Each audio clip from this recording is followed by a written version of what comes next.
of the Andals and the Rhoynar and the first men. ஒவ்வொரு game of Thrones ஃபேனும் திரும்ப கேட்ட ஒரு முழக்கம் இது. பட் உண்மையாகவே இதுக்கான அர்த்தம் என்ன, யார் இந்த 3 பேர் அண்ட் இவங்களை எப்படி ஒரு அரசன் ஆள முடிஞ்சுது? இந்த யூனிவர்ஸோட மெயின் லேண்டான வெஸ்டரோஸில் வாழ்ந்து வர 3 முக்கிய இனக்குழு தான் Andals, Rhoynar and the first men. But 3 இனக்குழுவில் யார் முதல்ல வந்தாங்க, இவங்களுக்குள்ள நடந்த போராட்டங்கள் என்ன, எப்படி ஒன்றிணைஞ்சு வாழ ஆரம்பிச்சாங்கன்னு எல்லாத்தையும் நீங்கள் டீட்டெயிலாக பார்க்க போகிறோம். Let's break some Waals.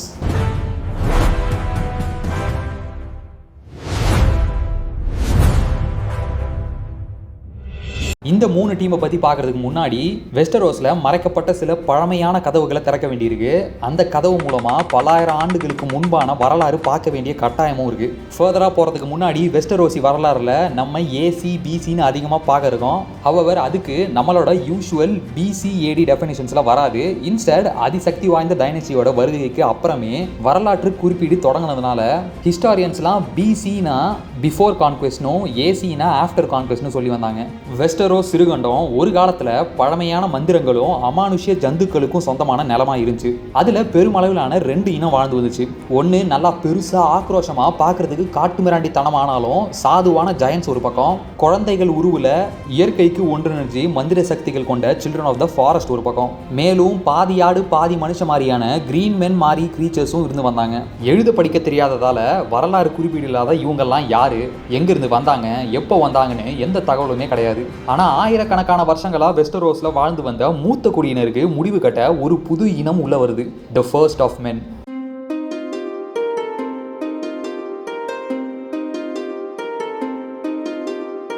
ஏகான் கான்குவெஸ்ட்டுக்கு சுமார் 8000 வருடங்களுக்கு முன்பு எசோஸ் பெருங்கண்டத்தில் முல்லை நிலங்களில் வாழ்ந்து வந்த முதல் இன்வேடிங் குரூப் வெஸ்டரோஸ்குள்ள நுழையிறாங்க. ஒரு காலத்தில் 2 கான்டினென்ட்ஸையும் ஒன்றிணைக்கிற பாலமாக இருந்த பாதையை கடந்து தான் வெஸ்டரோஸில் கால் வைக்கிறாங்க. அந்த சேம் லொக்கேஷன் தான் நமக்கு இன்னைக்கு ஸ்டெப் ஸ்டோன்ஸ்னு தெரியும். ஹவுஸ் ஆஃப் த டிராகனில் கிராப் ஃபீடர்ஸுக்கு எதிராக டெய்மன் நடத்தின போர்க்களம் இதுதான். பட் அப்போது கான்டினென்ட்ஸுக்கு நடுவில் ஒரு கிராசிங்காக இருந்த நிலப்பரப்பை ஆர்ம் ஆஃப் டான் அப்படின்னு சொல்லுவாங்க. ஃபர்ஸ்ட் மென் பெரும் கூட்டமாக எண்ண முடியாத நம்பர்ஸில் வெஸ்டரோஸ்குள்ள வராங்க. வெஸ்டரோஸ்க்கான மூல முடுக்க விடாம குடியேற அவங்களுக்கு சில வருஷமே எடுக்குது. கொஞ்சம் கூட தொடர்பு இல்லாத வெஸ்டரோசி கண்டத்துல கால் எடுத்து வச்ச புது இன பிரிவான மனிதர்களே முதல் மனிதர்கள்னு சொல்லப்பட்டாங்க. அமானுஷ்ய உயிரினங்கள் உழவர நிலத்துல அவங்க பாதுகாப்புக்கு பிரான்ஸ் வெப்பன்ஸ், வாழ்வாதாரத்துக்கு விவசாயம்னு புது முறைகளை கொண்டு வந்தாங்க.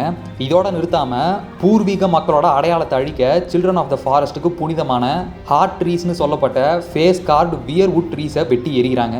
இதுவே children of the forest versus first மென்னுக்கான போருக்கு தொடக்கமாக இருக்கு. அட்வான்ஸ்டு வெப்பன்ஸ்னு எதுவுமே இல்லாத வனவாசிக்கு மனிதர்களுக்கு அப்பாற்பட்ட ஆயுதம் இருந்துச்சு, அதாவது magic, dark magic. Children of the forest கொடுக்குற முதல் அடியே மேலும் ஹியூமன்ஸ் உள்ளே வராமல் இருக்க ஆர்ம் ஆஃப் த டானை சதைச்சிட்டாங்க. மிச்சம் இருந்தது சின்ன சின்ன தீவுகளும் 2 கண்டத்துக்கும் இடையில ஓடுற பெரிய கடலும் தான். இன்ஃபேக்ட் இந்த சேம் டெக்னிக்கை தான் நெக் ரீஜன்லையும் யூஸ் பண்ணுறாங்க. ஆனால் முழுமையாக மந்திரம் வேலை செய்யாத இந்த இடத்துல கடல் வெள்ளத்தில் சிக்கி மொத்த நிலமுமே சதுப்பு நிலமாக மாறிடுச்சு. இவ்வளோ நடந்தும் 2 பேருக்குமான போர் நிற்கிற மாதிரி தெரியல. ஏன்னா மனுஷங்க பயங்கரமான ஆயுதம் எண்ணற்ற நம்பர்ஸ்லையும் இருந்தாங்க. பல 100 வருஷம் நடந்த போருக்கு அப்புறம் 2 இனமும் ஒரு ஒப்பந்தத்துக்கு வராங்க. வெஸ்டரோஸ் சேர்ந்த அடர்ந்த காடுகளை சில்ட்ரன் ஆஃப் த ஃபாரஸ்ட்டுக்கு கொடுத்துட்டு ஃபர்ஸ்ட் மென் மிச்சம் இருந்த வெஸ்டரோசி லேண்ட்ஸை ஆட்சி பண்ணிட்டு வந்தாங்க. அதுக்கப்புறம் பல நூற்றாண்டுக்கு அமைதி நிலவி வருது. ஈவன் மூத்த குடியோட கடவுளை தன்னோட கடவுளா முதல் மனிதர்கள் வழிபட ஆரம்பிக்கிறாங்க. அதுவே இன்றைய காலத்தில் ஓல்டு காட்ஸ்னு சொல்லப்படுது. பட் எந்த ஒரு காலத்தோட அமைதியும் ரொம்ப நாள் நிலைக்க போறது இல்லை. அப்படி இந்த தடவை அமைதியை கெடுக்க வர ஆபத்து நேரோசி மூலமாக கிளம்புது.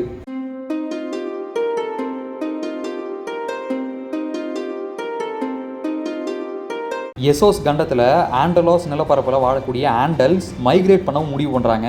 சிலர் இதுக்கான காரணம் மத போதனைன்னு சொல்கிறாங்க. ஆனால் வெலீரியன்ஸோட கட்டுக்கடங்காத ஆக்கிரமிப்பு தான் ஆண்டல்ஸ் இடம்பெயர காரணமாக இருந்ததா பல கிராண்ட் மேஸ்டர்ஸ் நம்புகிறாங்க. 7 பாயிண்டட் ஸ்டார்ஸ் கொண்ட அடையாளத்தோட ஸ்டீலில் உண்டான ஆயுதங்கள்னு நேரோசியை கடந்து ஃபிங்கர்ஸில் கரையிறங்குறாங்க. ஆண்டல்ஸ் முதல் மனிதர்களை விட பல மடங்கு கொடூரமாக இருந்தாங்க. போகிற இடம் எல்லாம் தாக்குதல், ஹார்ட் ட்ரீஸை வெட்டுறது, எரிக்கிறதுன்னு பயங்கர அட்டூழியம் பண்ணாங்க. போதாதுன்னு அதிகார ஆக்கிரமிப்பின் காரணமாக போகிற இடமெல்லாம் ஓல்டு காட்ஸுக்கு முதன்மையான கடவுளோட வருகைன்னு தங்களோட 7 பாயிண்டட் ஸ்டார்ஸ் பதிச்ச கொடி பறக்க ஆரம்பிக்குது. 100 வருஷங்களுக்கு மேலே நீண்டுகிட்டு இருக்க ஆட்சியில் ஃபர்ஸ்ட் மென்னுக்கு சொந்தமான பல ராஜ்யங்கள் ஆண்டல்ஸ் கைக்கு போகுது. 2 பேருக்கும் இடையிலான கலப்பு திருமணம்னு என்டையர் சவுத்தும் ஆண்டல்ஸ் கட்டுக்குள்ள மாட்டுது. இந்த பெரும் வெற்றிக்கு அடுத்து நார்த் மேல பார்வை திரும்பின ஆண்டல்ஸோட படையினால எவ்வளோ முயற்சி பண்ணியும் வெஸ்டரோஸ் கழுத்தை கடக்க முடியல. நார்த்தில் இணைஞ்சு நின்ற ஃபர்ஸ்ட் மென் பெரும் எதிர்ப்பு காட்டாங்க. இன்வேடர்ஸை அடிச்சு ஓட விட்டாங்க. தெற்கோட வீழ்ச்சிக்கு பின்னாடி ஓல்டு காட்ஸுக்கு உண்மையா வடக்கு இன்னும் மிச்சம் இருந்துச்சு. 100க்கும் மேலான வருஷம் நடந்த போர்ல முதல் மனிதர்களுக்கு எதிராக already children of the forest and ஜெயன்ஸோட எண்ணிக்கை பன்மடங்கு குறைஞ்சிருச்சு. ஆனால் அடுத்ததான் நடந்த ஆக்கிரமிப்பில் ஆண்டல்ஸுக்கு எதிரான போராட்டத்தில் ஆல்மோஸ்ட் ஒட்டுமொத்தமாக அழிய இருக்காங்க. குறிப்பாக சவுத் ஆஃப் த வெஸ்டரோஸில் மிச்சம் இருந்த மூத்த குடியும் தங்களோட இனத்தையும் உயிரையும் காப்பாற்ற நார்த் ஆஃப் த வால் போய் குடியேறிட்டாங்க. இந்த மறைவுக்கு அடுத்து வெஸ்டரோஸில் பெரும்பான்மையாக வாழ்ந்த ஆண்டல்ஸ் ராஜ்ய பிரஜைகளுக்கு giants and children of the forest வெறும் கட்டுக்கதைகளாக மாறிட்டாங்க. ஒரு வழியாக எல்லா கூச்சலும் அழுகையும் குறைஞ்ச வெஸ்டரோஸ்க்கு பக்கத்தில் ஆண்டல்ஸ் முதுகுக்கு பின்னாடி ஏதோ ஒன்று பெருசாக வளர்ந்து வந்தது, தி வெலாரியன்ஸ்.